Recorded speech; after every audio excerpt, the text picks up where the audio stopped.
இன்றைக்கு இந்த அவசரமான இந்த சந்திப்பு மிகவும் முக்கியமானது.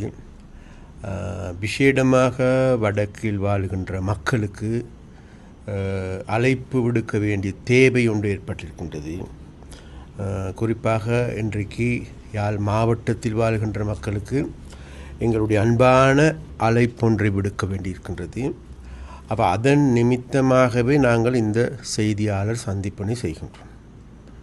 இதில் இன்றைக்கு எங்களுடைய உதவி அரசாங்க அதிபர், அதேபோல் எங்களுடைய பாராளுமன்ற உறுப்பினர் இளங்குமரன், அதே போன்று எங்களுடைய டிஐஜி, அதே போன்று எங்களுடைய பெட்ரோலிய கூட்டுத்தாபனத்தினுடைய முகாம் காந்தியம் எல்லோரும் கலந்து கொண்டிருக்கின்றோம். நாங்கள் எல்லாம் கலந்து கொண்டதுக்கான முக்கியமான காரணம் தான் வேறு எதுவுமல்ல. இன்றைக்கி நாட்டு மக்களுக்கு எல்லோருக்குமே தெரியும், நாட்டில் இன்றைக்கி உலகத்தில் ஏற்பட்டிருக்கின்ற அசாதாரணமான நிலைமை. அந்த உலகத்தில் ஏற்பட்டிருக்கின்ற இந்த அசாதாரண நிலைமை காரணமாக அதனுடைய தாக்கம் இன்றைக்கு முழு உலகத்துக்கே பாதிப்பை கொண்டு வருவதாக இருக்கிறது.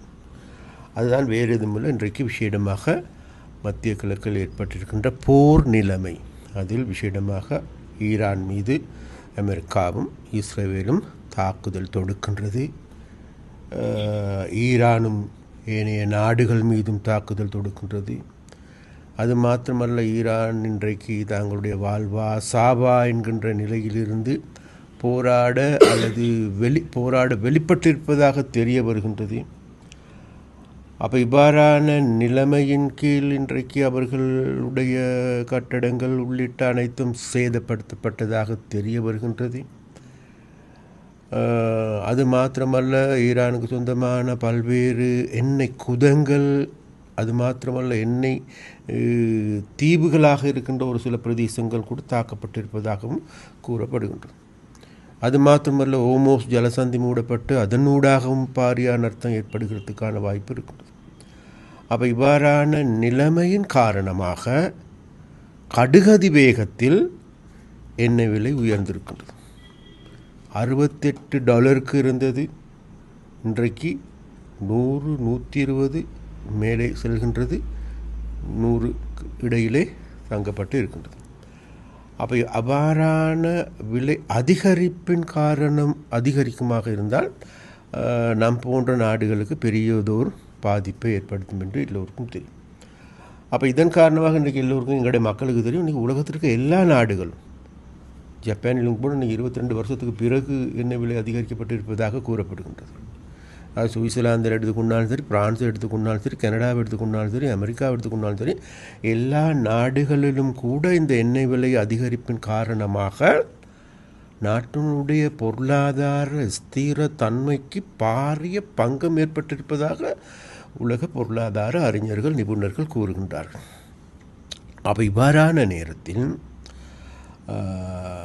எங்களுடைய நாட்டை நாங்கள் எடுத்து பார்க்கின்ற பொழுது எங்களுக்கு தேவையான எண்ணெய் எரிபொருள் இருப்பதோ மே மாதம் ஆரம்பிக்கும் வரைக்கும் தான் எங்களுக்கெல்லாம் போதுமானதாக இருக்கிறது. கேஸ் எடுத்துக்கொண்டால் மே மாதம் முடியும் தருவாய்க்கு மாத்திரம்தான் எங்களுடைய கேஸ் இருக்கிறது. காரணம் என்னவென்று தேடி பார்க்கின்ற பொழுது வேறு எதுவும் உண்மையிலேயே எங்களுக்கு கேஸையோ அல்லது எரிபொருளையோ களஞ்சியப்படுத்தி கொள்வதற்கான போதுமான களஞ்சியங்கள் இல்லை. அதனால் என்ன கஷ்டப்பட்டு எங்களுக்கு இது பண்ணாலும் கூட 37 நாட்களுக்கு மேலே எதையும் களஞ்சியப்படுத்த முடியாது. அதனால் வேண்டி ஒரு நாடு என்ற வகையில் உண்மையிலே நாங்கள் அந்த விஷயத்தில் எடுத்து பார்க்கின்ற பொழுது இது நாள் வரைக்கும் இருந்தவர்கள் எங்களுடைய நாட்டை தோல்வி அடைந்த பின்தங்கிய நாடாக தள்ளி வைத்திருக்கின்றார்கள். அதனால் அதிலிருந்து மீள வேண்டிய தேவை இருக்கின்றது. அப்போ இவ்வாறான ஒரு மீள வேண்டிய தேவை இருப்பதன் காரணமாகவும் மறுபுறத்தில் எங்களுடைய நாடு கடந்த காலங்களில் பொருளாதார நெருக்கடி, அதன் போது எங்களுக்கு வரிசை யுகம் நாங்கள் மறந்துவிடக்கூடாது, பாரிய நெருக்கடி, அப்போ அந்த நெருக்கடியெல்லாம் இன்றைக்கு மக்களே கூறுகின்றார்கள். அந்த நெருக்கடி ஏற்பட்டது வேறு எதுவும் அன்றைய காலகட்டங்களில் ஏற்பட்ட அரசியல்வாதிகளுடைய அசமந்த போக்கு அல்லது தோல்வி கண்ட நிலை. ஆனால் இப்போது ஏற்பட போவது உண்மையிலே மக்களுக்கே நன்றாக தெரியும். இதில் இது முக்கியமான காரணம் வேறு எதுவும், இது அரசாங்கத்தின் தனிப்பட்ட ரீதியான காரணம் இல்லை, உலகத்தில் ஏற்பட்டிருக்கின்ற நிலைமை தான் காரணம். அப்போ அதனால் நம்முடைய அரசாங்கம் என்ற வகையில் முதலாவதாக இந்த எண்ணெய் எரிபொருள் எங்களுக்கு மே மாதம் ஆரம்பம் வரைக்கும் இருக்குமாக இருந்தால் இன்னொரு 10 நாட்களுக்காவது முன்னோக்கி தள்ளிக்கொள்ள முடியுமாக இருந்தால் நன்றாக இருக்கும் என்று நாங்கள் பார்க்கின்றோம். அந்த அளவுக்கு நாங்கள் சிக்கனமயப்படுத்த வேண்டிய தேவை இருக்கின்றது. அப்போ அந்த அளவுக்கு நாங்கள் சிக்கனமயப்படுத்துவதற்காக நாங்கள் அதற்கான பொறிமுறைகளை தயாரிப்பதற்கு இன்றைக்கு காலையிலிருந்து நேற்றிலிருந்து எங்களுடைய ஜனாதிபதி உள்ளிட்ட இதற்கு உரிய அனைத்து அதிகாரிகளும் இது சம்பந்தமாக பேசி வருகின்றார்கள். அவ்வாறான பேச்சுவார்த்தையின் பொழுது இந்த QR சிஸ்டத்தை மேலே நடைமுறைப்படுத்துவதற்கான செயற்பாடுகளை நாங்கள் முன்னெடுத்திருக்கின்றோம். அப்போ அந்த QR சிஸ்டத்தின் கீழ் இன்றைக்கி எங்களுக்கு தெரியும், இப்போ ஆரம்ப காலத்திலும் கூட எங்களுக்கு தெரியும், ஒரு காருக்கு எடுத்துக்கொண்டால் 15 லிட்டர், அதே போன்று 3 வீலுக்கு எடுத்துக்கொண்டால் 15 லிட்டர், அதே போன்று வேனுக்கு எடுத்துக்கொண்டால் 40 லிட்டர், லொரிக்கு எடுத்துக்கொண்டால் 200 லிட்டர், பைக் எடுத்துக்கொண்டால் 5 லிட்டர், பஸ்ஸுக்கு எடுத்துக்கொண்டால் 60 லிட்டர், அது இல்லாமல் ஸ்பெஷல் ப்ரப்போஸ் வெஹிக்கிளுக்கு எடுத்துக்கொண்டால் 40 லிட்டர், லேண்ட் வெஹிக்கிளுக்கு 25 லிட்டர் வழங்குவதற்கு QR முறையின்படி வழங்குவதற்கு தீர்மானிக்கப்பட்டிருக்கின்றது. அது இல்லாமல் எங்களுக்கு கடல் தொழிலாளர்களுக்கு படகுகளுக்கு போதுமான அளவு பெற்றுக் கொடுக்க வேண்டிய தேவை இருக்கின்றது. அதுகளுக்கு எந்த விதமான தடையும் இல்லை. அதே போன்று எங்களுடைய விவசாய நடவடிக்கைகளுக்கு போதுமான அளவு அவர்களுக்கு பெற்றுக் கொடுக்க வேண்டியதற்கு அதற்கும் எந்த விதமான தடைகள். அதற்கான பொறிமுறை நான் நாளை வரும்பொழுது, இன்றைக்கு இரவு அல்லது நாளை அதற்கான பொறிமுறைகளையும் தயாரிக்கப்படும். அது இல்லாமல் ஒரு சில வாகனங்கள் இருக்கின்றது. இப்போ இன்றைக்கு நாங்கள் இது சம்பந்தமாக பேசுகின்ற பொழுது எங்களுடைய உதவி அரசாங்க அதிபரும் கூட அவர்கள் குறிப்பிட்டார்கள், லொரி 200 லிட்டர் கொடுக்கின்ற பொழுது உண்மையிலே எங்களுடைய லொரிகள் ஒரு சில நேரத்தில் ட்ரிங்கோ மலைக்கு சென்று வர வேண்டி வரலாம். விசேடமாக இந்த பிரீமா போன்ற நிறுவனங்கள் கோதுமை கொண்டு வருவதற்காக அவர் கொண்டு வருகின்ற பொழுது நிச்சயமாக அது 200 லிட்டர் போதாமை ஆக இருக்கலாம்.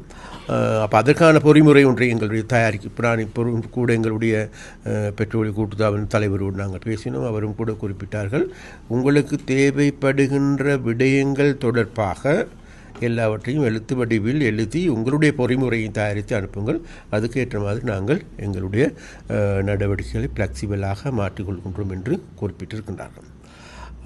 அந்த பக்கம் மறுபுறத்தில் எடுத்துக்கொண்டால் QR கோட் வழங்குவதன் ஊடாக ஓரளவு கட்டுப்படுத்த முடியும் என்று நாங்கள் பார்க்கின்றோம்.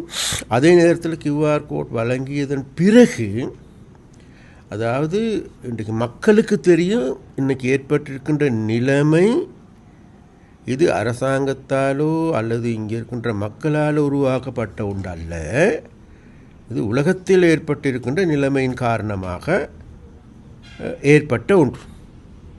அதனால் அரசாங்கத்தின் மீது மக்கள் வெறுப்பை தாண்டுகின்ற அல்லது அந்த வகையான செயற்பாடுகளுக்கு மக்கள் செல்ல மாட்டார்கள் என்கின்ற நம்பிக்கை இருக்கு. ஒரு சிலர் வேண்டுமென்றே யாராவது எதிர்க்கட்சிகள் திட்டமிட்டு ஏதாவது செய்தாலே தவிர வேறு எதுவும் கிடையாது. மக்களுக்கு இன்றைக்கு தெரியும் மக்களுக்கு. மறுபக்கம் அப்போ அதனால் அப்போ நாங்கள் பார்க்கின்றோம், நாளையிலிருந்து சகல பெட்ரோல் ஷெட்டுகளுக்கும் பாதுகாப்பை பலப்படுத்துகின்ற நடவடிக்கை, போலீஸ் பாதுகாப்பை பலப்படுத்துகின்ற நடவடிக்கை எடுத்து எங்களுடைய DH அவர்கள் வந்திருக்கிறார்கள். அவர்கள் நாளையிலிருந்து இதற்கான நடவடிக்கை, இன்றிலிருந்து இதற்கான நடவடிக்கை எடுப்பதாக கூறியிருக்கின்றார்கள். அதே போன்று அதிகமான வரிசை எதுவும் ஏற்படுமாக அந்த வரிசையை பராமரிக்கின்ற வேலை விஷயமாக எங்களுடைய பிரதேச செயலாளர் ஊடாக அதற்கான நடவடிக்கை எடுப்பதற்கு நாங்கள் தீர்மானித்திருக்கின்றோம். அப்போ அந்த வகையில் எந்த விதமான வரிசை வந்தாலும் கூட அந்த வரிசையில் ஏற்படுகின்ற வரிசையில் இருக்க வேண்டுமாக இருந்தால், வெயிலில் வாடுவார்களாக இருந்தால் அல்லது எந்த விதமான பாதுகாப்பற்ற நிலையம் இருந்தால் அவர்களுக்கான பாதுகாப்பு நிலையங்கள் அல்லது ஹட் போன்றவற்றையும் கூட பெற்று கொடுத்து அந்த மக்கள் தங்குவதற்கான அல்லது மலசல கூட வசதிகள் இல்லாமல் இருக்கும்போது அவைகளையும் கூட பெற்றுக் கொடுப்பதற்கான செயற்பாடுகளை முன்னெடுக்கப்பட வேண்டும் என்று அரசாங்கம் தீர்மானித்திருக்கின்றது. அப்போ இந்த நடவடிக்கைகளை நாங்கள் இன்றைக்கு எங்களுடைய பிரதேச செயலாளர்களுடன் நாங்கள் பேசியிருக்கின்றோம். அப்போ அந்த பிரதேச செயலாளர்கள் அந்தந்த நிலையங்களுக்கு சென்று பார்வையிட்டு அதற்கான ஆக்கப்பூர்வமான நடவடிக்கை எடுப்பார்கள் என்று நாங்கள் நம்புகின்றோம். அதனால் நாட்டில் இன்றைக்கு ஏற்பட்டிருக்கின்ற இந்த நிலைமை காரணமாக அடுத்த வாரம் முதல் வாரத்தில் 5 நாட்களுக்கு பதிலாக 4 நாட்கள் வேலை செய்வதற்கான நடவடிக்கை எடுக்கப்படுகின்றது. புதன்கிழமை விடுமுறை நாட்களாக பிரகடனப்படுத்த இருக்கின்றது. அது மாத்திரமல்ல, நான் இன்றைக்கு இரவுக்கு எங்களுக்கு தெரிய வரும் பாடசாலைகள் பல்கலைக்கழகங்கள் எப்படி இயங்க வேண்டும் அல்லது அதற்கான பொறிமுறைகள் என்ன என்பதும், அப்போ அந்த பொறிமுறைகளுக்கு ஏற்ப மக்களிடம் நாங்கள் கேட்டுக்கொள்வது வேறு எதுவுமல்ல. அதாவது தயவு செய்து அனாவசியமான செலவுகள், போக்குவரத்து பயணங்களை தணிப்போம். ஏனென்றால் இது முழுவதும் அது நாட்டு மக்களுக்காக ஏற்பட்டிருக்கின்ற அனர்த்தம். அப்போ இந்த அனர்த்தத்தில் இருந்து நாங்கள் ஓரளவாவது எங்களை தக்க வைத்துக் கொள்ள வேண்டுமாக இருந்தால் நிச்சயமாக இன்றைக்கி இருக்கின்ற எரிபொருளை கொஞ்சம் முன்னோக்கி கொண்டு செல்ல வேண்டும். அதே நேரத்தில் அரசாங்கம் என்ற வகையில் நாங்கள் சீனாவோடு பேசியிருக்கின்றோம், தருவதாக கூறுகின்றார்கள். ரஷ்யாவோடும் பேசியிருக்கின்றோம், தருவதாக கூறுகின்றார்கள். இந்தியாவோடு பேசினோம். ஏற்கனவே இந்தியா IOC மூலமாக 2 கப்பல் மசகு எண்ணெய் வருவதற்கு இருந்தது. அது இப்பொழுது கொண்டு வரவில்லை அவர்கள். நாங்கள் இந்தியாவோடு பேசி அவர்களிடம் கேட்டு தயவு செய்து எங்களுக்கு நீங்கள் கொண்டு வருவதாக கூறிய 2 கப்பல் மசகு எண்ணெயாவது கொண்டு வாருங்கள் என்று நாங்கள் கேட்டிருக்கின்றோம். அதற்கும் அவர்கள் ஓகே பண்ணியிருக்கின்றார்கள். அப்போ அந்த வகையில் அரசாங்கம் என்ற வகை, அது மாத்திரமல்ல மேலும் பல நாடுகளோடு நாங்கள் இது சம்பந்தமாக பேசி கொண்டு வருகின்றோம். அதனால் இன்றைக்கு நாட்டிலும் உலகத்திலும் இலங்கைக்கு ஏற்பட்டிருக்கின்ற நன்மதிப்பு ஒன்று இருக்கின்றது. அப்போ அந்த நன்மதிப்பையும் நல்ல முறையில் பயன்படுத்தி மக்களை கஷ்டத்தில் வீழ்த்தாது பாதுகாத்து கொள்வது எங்களுடைய அரசாங்கத்தினுடைய தேவையும் நோக்கமாகும். அப்போ அந்த நோக்கத்தின் அடிப்படையில் நாங்கள் இன்றைக்கு நடைமுறைப்படுத்துகின்ற இந்த எரிபொருள் தட்டுப்பாட்டை தவிர்ப்பதற்கும் அதில் ஒரு சில கட்டுப்பாடுகளை விதித்து ஓரளவு சிக்கனத்தை கடைபிடித்து இப்போது இருக்கின்ற எரிபொருள்களை இன்னும் கொஞ்சம் மிச்சப்படுத்தி கொண்டு முன்னோக்கி செல்ல வேண்டும்.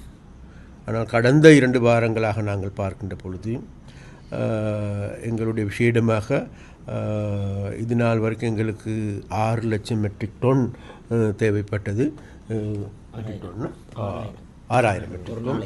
அப்போ ஆனால் இப்போ கடந்த காலங்கள் எடுத்து பார்க்கின்ற பொழுது 10,000க்கு அதிகமாக விற்பனையாக இருக்கின்றது.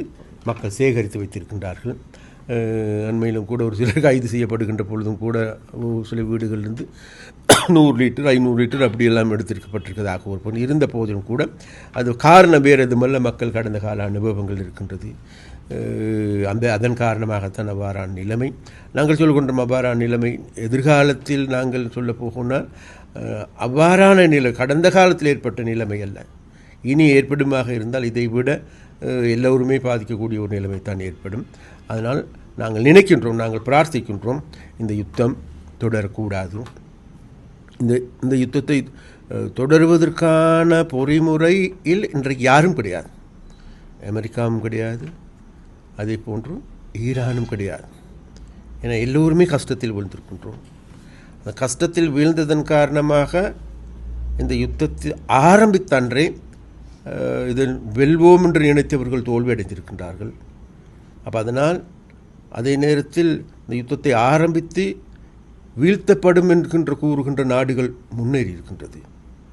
இதில் ரஷ்யா விழுந்துவிடும் என்று நினைத்தார்கள். ரஷ்யாவில் இன்றைக்கு எண்ணெய்க்கும் இல்லாத அளவுக்கு அதிகமான எண்ணெய் கொள்வனவு அங்கு இருக்கின்றது. சீனா வீழ்ந்துவிடும் நினைத்தார்கள், இல்லை, அதுவும் அப்படி.